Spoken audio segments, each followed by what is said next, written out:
दोस्तों, भारत दिन प्रतिदिन विकास के क्षेत्र में आगे बढ़ता ही जा रहा है और अगर आपसी राजनीति की बात छोड़ दी जाए तो पीएम मोदी के 10 ऐसे शक्तिशाली इंफ्रास्ट्रक्चर प्रोजेक्ट हैं जो न्यू इंडिया को दिशा देने का काम करेंगे। तो दोस्तों, आज के इस वीडियो में हम बात करेंगे 10 ऐसे प्रोजेक्ट के बारे में जो विश्व भर में भारत के प्रति लोगों का नजरिया ही बदल कर रख देगा। तो चलिए बिना वक्त जाया किए वीडियो को शुरू करते हैं। Number 1, bullet train. भारत ने जापान से सौदा करने के बाद साल 2015 में मुंबई से अहमदाबाद के बीच जापानी तकनीक से बुलेट ट्रेन शुरू करने की घोषणा की थी। सितंबर 2017 में जब बुलेट ट्रेन के लिए हाई स्पीड रेल कॉरिडोर का उद्घाटन किया गया था, तब 15 अगस्त 2022 तक इस प्रोजेक्ट के पूरा होने की उम्मीद जताई गई थी। बाद में इसकी डेडलाइन 2023 तक बढ़ा दी गई थी। अब रेल मंत्री अवनीश वैष्णव ने उम्मीद जताई है कि 2026 तक बुलेट ट्रेन शुरू हो जाएगी। इस प्रोजेक्ट में तकनीकी सहयोग के लिए जापान को चुनने के पीछे उसकी तकनीक और सुरक्षात्मक पहलू है। जापान की बुलेट ट्रेन सबसे ज्यादा सुरक्षित मानी जाती है। इससे अब तक कोई बड़ी दुर्घटना नहीं हुई है और इस ट्रेन की रफ्तार 320 किलोमीटर प्रति घंटा होने वाली है। जहां अहमदाबाद से मुंबई के बीच बस का सफर 9 घंटे का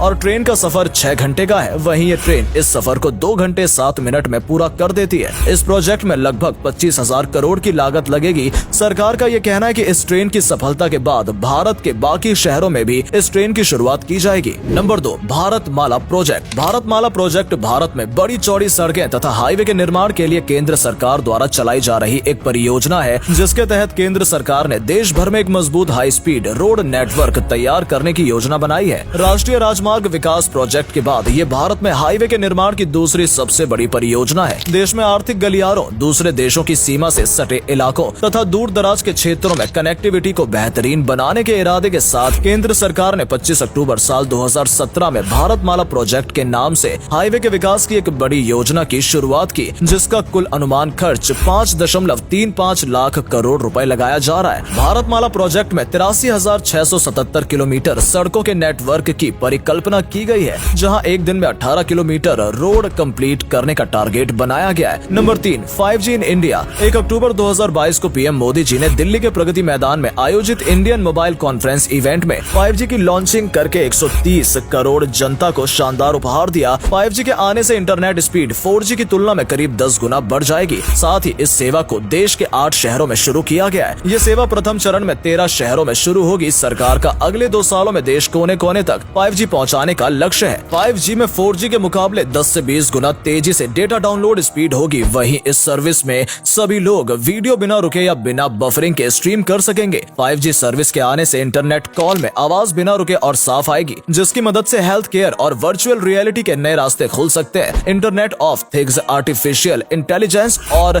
रोबोटिक्स इंडस्ट्री को 5G सर्विस से काफी ज्यादा फायदा होगा। देश में ई गवर्नेंस का आधार काफी बढ़ जाएगा। साथ ही साथ मेडिसिन, एजुकेशन सेक्टर और कृषि को काफी बढ़ावा मिलेगा। Number 4, world longest electric highway. दोस्तों, अब हमारे देश में इलेक्ट्रिक हाईवे बनने जा रहा है। ये दुनिया का सबसे बड़ा हाईवे होगा। 300 किलोमीटर लंबी दूरी वाले दिल्ली मुंबई एक्सप्रेस वे पर सरकार एक अलग ही हाईवे बनाने का काम कर रही है। इस एक्सप्रेस वे पर 350 किलोमीटर तक का काम भी हो चुका है और अभी 8 लेन बनाए जा रहे हैं। इनके अलावा 4 लाइन और बनाई जा रही है। दोस्तों, ये प्रोजेक्ट समय ही नहीं बचाएगा, बल्कि इससे प्रदूषण भी कम होगा। साथ ही बस और ट्रक 120 किलोमीटर प्रति घंटे की रफ्तार से चल सकेंगे। सरकार इलेक्ट्रिक हाईवे पर लगभग 2.5 लाख करोड़ रुपए खर्च करेगी। अन्य देशों की बात करें तो स्वीडन ने 2018 में दुनिया की पहली इलेक्ट्रिक सड़क की शुरुआत की थी, जो उस पर चलने वाली कार और ट्रक की बैटरी को रिचार्ज करती है। उसके अलावा जर्मनी ने भी चलते फिरते हाइब्रिड ट्रकों को रिचार्ज करने के लिए अपने मोटर में सिस्टम पर इलेक्ट्रिक हाईवे का निर्माण किया है। Number 5, Mumbai to Dubai under C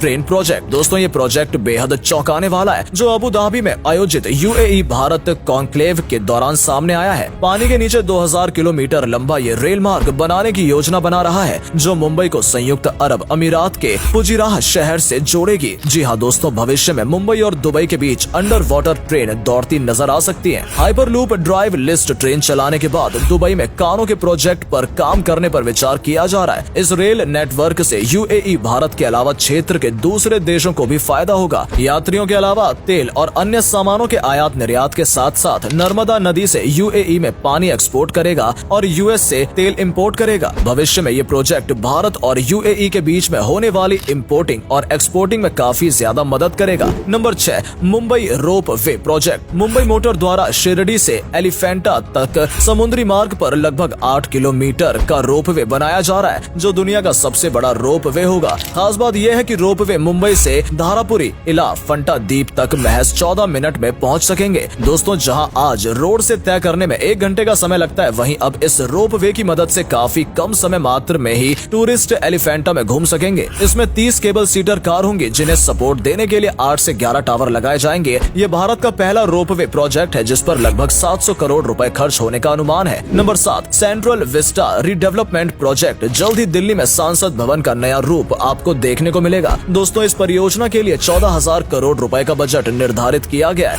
India gate से लेकर जो रास्ता राष्ट्रीय भवन तक जाता है, उस पूरे इलाके को सेंट्रल विस्टा के नाम से जाना जाता है। राष्ट्रपति भवन और इंडिया गेट के बीच 3 किलोमीटर लंबे राजपथ के सुरक्षा इंतजाम को ध्यान में रखते हुए बनाया जाएगा। इलाके में बने भवनों को 100 साल से अधिक हो चुका है। सरकार ने इस रीडेवलपमेंट का प्लान 2019 में तैयार किया था। इसमें केंद्रीय सचिवालय और एक विशेष सुरक्षा समूह भवन को भी शामिल किया गया है। इस परियोजना को लेकर बहुत सारे सवाल उठाए गए हैं। कहा जा रहा है कि यहाँ लगे 100 साल पुराने चीजों को हटाना और एक नए घर के साथ बदलाव करना बिल्कुल भी सही नहीं है। पीएम नरेंद्र मोदी के द्वारा 8 सितंबर को सेंट्रल विस्टा का उद्घाटन कर दिया गया है। इसके बाद से 9 सितंबर से ये आम लोगों के लिए भी खोल दिया जाएगा। Number 8, new Pamban bridge project. Bharat का सबसे पहला first vertical real sea bridge इस साल तमिलनाडु में बनकर तैयार हो जाएगा। पुराना पम्बन ब्रिज 14 फरवरी 1914 को शुरू किया गया था। अब 108 साल बाद नई तकनीकों के साथ नए पम्बन पुल का निर्माण किया जा रहा है, जिसकी लंबाई 2.7 किलोमीटर होगी। इस पुल के लिए अनुमानित लागत 250 करोड़ रुपए है। ये एक ऐसा ब्रिज है जो दिखने में किसी आम जैसा ही है, लेकिन जैसे ही कोई नाव हो या वाटर ट्रांसपोर्ट इसके नीचे से गुजरेगा, ये ऊपर की तरफ उठ जाएगा और ऊपर जाकर दोनों तरफ 90 डिग्री का एंगल पर खुल जाएगा और 2 भागों में बट जाएगा। जब वो नाव गुजर जाएगी तो ये पुल दोबारा बंद हो जाएगा। ये पुल इलेक्ट्रिक मैकेनिकल सिस्टम पर चलेगा। ये ट्रेन कंट्रोल सिस्टम के साथ तालमेल बिठाकर काम करेगा। नंबर 9, केन बेटवा रिवर लिंक। ये परियोजना भारत के लिए बहुत मशहूर है। ये नेशनल प्रोस्पेक्टिव प्लान के अंतर्गत पहला रिवर इंटरलिंकिंग प्रोजेक्ट है, जिसमें उत्तर प्रदेश की केन नदी से मध्य प्रदेश की बेतवा रिवर में पानी ट्रांसफर किया जाएगा। ये दोनों नदियां यमुना नदी की सहायक नदियां हैं। इस प्रोजेक्ट के द्वारा पूरे देश में सूखाग्रस्त क्षेत्रों तथा बाढ़ग्रस्त क्षेत्रों को राहत दी जा सकती है। इस परियोजना के लिए 44,605 करोड़ रुपए निर्धारित किए गए हैं। इस परियोजना के द्वारा लगभग 10.62 लाख हेक्टेयर भूमि की सिंचाई की जाएगी। साथ ही साथ लगभग 62 लाख लोगों को पीने योग्य पानी मिलेगा। इस प्रोजेक्ट के द्वारा लगभग 103 मेगावाट के हाइड्रो पावर प्रोजेक्ट और 27 मेगावाट का सोलर पावर प्रोजेक्ट का काम भी शुरू होगा। Number 10, project